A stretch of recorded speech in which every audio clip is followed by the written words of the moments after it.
আসসালামু আলাইকুম, সবাই কেমন আছো? নিশ্চয়ই ভালো আছো। আলহামদুলিল্লাহ আমিও ভালো আছি।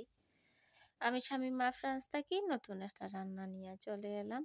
আজকের রান্নাটা কিন্তু বাজা করমু, খেরল্লা বাজা, তিতা ছাড়া খেরল্লা বাজা করমু। সবাই একটু সাথে থাকুকা। আর এখন আমি মরিচ ভাজি আনিছি। আর এখন আমি পেঁয়াজের সাথে আলু দিলাম আর দিয়া ওগুলারে আমি লাল করিয়া নিমু।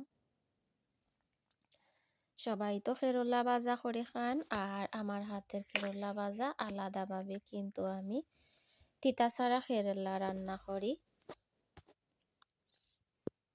তিতা ছাড়া খেরোলাগুলা রান্না করলে ওভাবে কিন্তু তিতা থাকে না।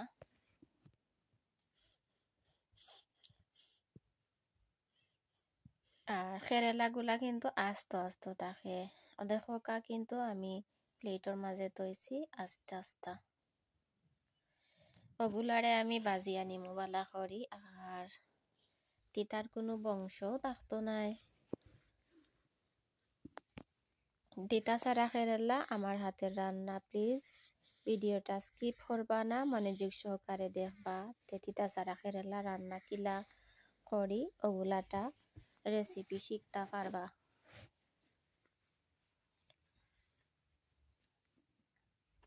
প্লিজ একবারও ট্রাই করবা তিতা ছাড়া খেরেলা কিলা রান্না করা হয়।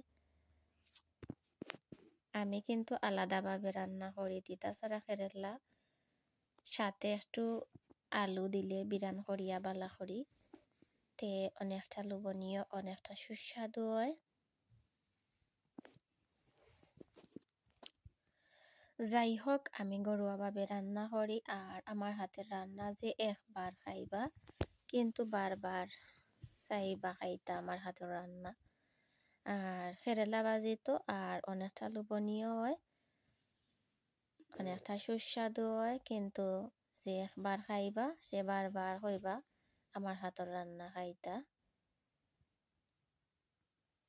মাশাআল্লাহ, আমার রান্না কমপ্লিট। আর এখন আমি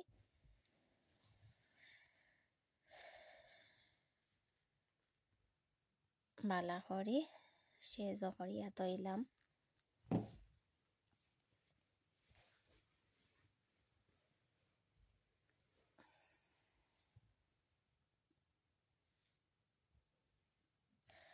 যাই হোক, আমার ভিডিওটা মনোযোগ সহকারে দেখবা, আর আমার রেসিপিগুলা ট্রাই করবা। তিতা ছাড়া খেরেলা কিভাবে রান্না হয়।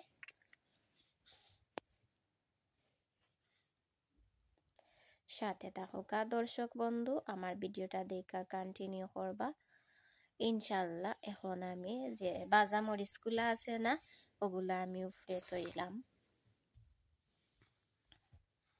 ওকে ভিউয়ার্স, ভালো থাকুকা। আসসালামু আলাইকুম।